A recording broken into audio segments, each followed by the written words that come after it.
이해찬 민주평화통일자문회의 수석 부의장이 베트남 현지에서 치료를 받다가 오늘 별세했습니다. 지난 23일 호찌민암 병원 응급실로 이송된 후 별세할 때까지 의식을 회복하지 못했는데요. 보도 취재 연결해서 자세한 내용 들어보도록 하겠습니다. 지성인 기자 나오십시오. 네, 노무현 정부에서 국무총리를 지냈던 이해찬 민주평통 수석 부의장이 오늘 별세했습니다. 앞서 이 수석 부의장은 민주평통 아태지역회의 운영위원회 참석을 위해 지난 22일 베트남 호찌민을 찾았습니다. 이 수석 부의장은 다음 날인 23일 아침 몸 상태에 이상 징후를 느끼고 긴급 귀국 절차를 밟았습니다. 하지만 귀국을 위해 공항에 도착한 이후 호흡 곤란으로 쓰러져 호찌민 시내 타만병원 응급실로 긴급 이송됐습니다.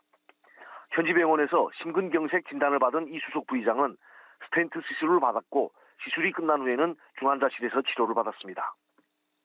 스텐트 시술 이후 호흡은 다소 회복됐지만 의식은 여전히 돌아오지 못한 것으로 전해집니다. 민주평통은 현지 의료진이 최선의 노력을 다했지만 이 수석 부의장은 의식을 회복하지 못하고 현지 시간 25일 오후 2시 48분 운명했다고 밝혔습니다.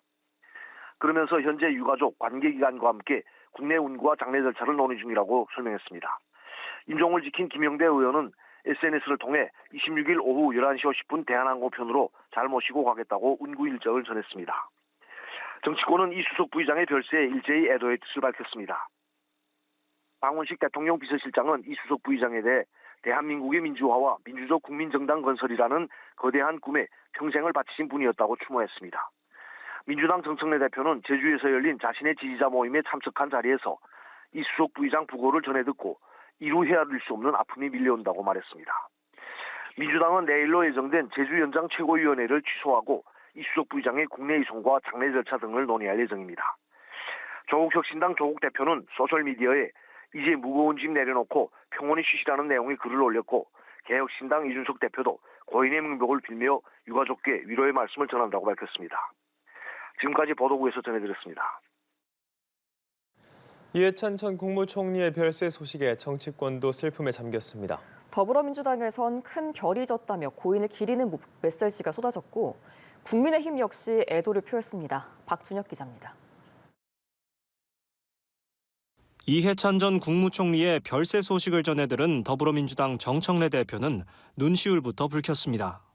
정 대표는 이루 헤아릴 수 없는 아픔이 밀려온다며 제 정성이 부족해 이 전 총리께서 운명하시진 않았는지 무척 괴롭다고 말했습니다. 제주에서 일정을 소화하던 정 대표는 남은 일정을 취소하고 곧바로 서울행 비행기에 몸을 실었습니다.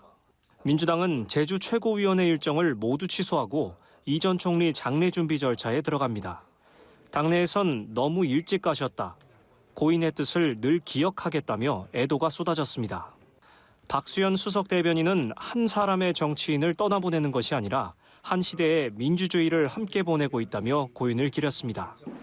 대통령과 당대표로 이 전 총리와 호흡을 맞췄던 문재인 전 대통령은 오랜 동지로서 국정의 든든한 동반자로 함께했던 시간들을 소중히 기억하겠다고 SNS에 적었습니다. 범여권의 조국혁신당 조국 대표 역시 늘 여쭙고 배웠다. 꽉 잡아주시던 손을 잊지 못한다며 안타까움을 표했습니다. 이 전 총리에 대한 추도는 보수 진영에서도 이어졌습니다. 국민의힘은 재하에서 시작해 국정 책임을 맡기까지의 길은 우리 정치사의 한 장면으로 남을 것이라며 유가족에게 위로를 전했습니다. 개혁신당 이준석 대표 역시 칠선 의원과 총리를 역임하며 대한민국 정치 현장에서 소임을 다하셨다며 애도를 표했습니다. 연합뉴스TV 박준혁입니다. 이처럼 이해찬 민주평화통일자문회의 수석 부의장이 어제 별세했습니다. 이 수석 부의장은 대학 시절 민주화운동에 투신해 현대사의 굴곡을 함께했는데요. 칠선 의원의 국무총리까지 지낸 고인은 민주진영 정부의 집권 때마다 핵심 역할을 담당했습니다. 김민아 기자입니다. 나라가 이 모양인데 학생들이 데모도 하지 않느냐. 서울대 사회학과 재학 시절 아버지의 꾸지람을 듣고 10월 유신을 계기로 학생운동에 뛰어든 고 이해찬 민주평통 수석 부의장. 1974년 민주화운동 탄압을 위해 조작된 민청학년 사건에 휘말려 1년간 옥고를 치렀습니다. 1980년엔 김대중 내란 음모 조작 사건에 연루돼 2년 6개월 옥살이를 했고 5.18 민주화운동 유공자로 인정받았습니다. 재야 인사로 보내던 30대 중반 정계인문의 13대 총선 당시 서울 관악을에서 처음 당선되며 국회에 입성했습니다. 이후 17대까지 같은 지역구에서 내리 5선 의원을 지냈고 19대와 20대 세종시로 옮겨 7선 의원이라는 대기록을 세웠습니다.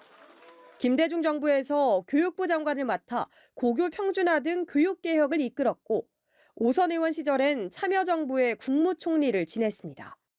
고 이해찬 부의장의 면면을 잘 보여주는 별명은 해찬들. 고향이 충남 청양이라는 점, 쓴소리를 아끼지 않는 불같은 성미 탓에 매콤한 별명으로 불렸습니다. 세월호 인양 문제를 아직도 결정을 못하고 있습니다. 국가의 부작위의 살인 행위를 하고도 인양 여부를 결정을 못하고 있습니까?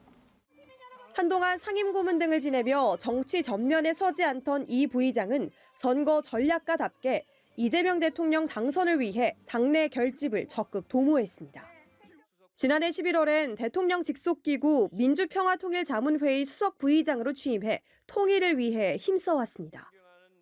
고용과 통합은 평화 공존과 번영의 한 번도 그 출발점입니다.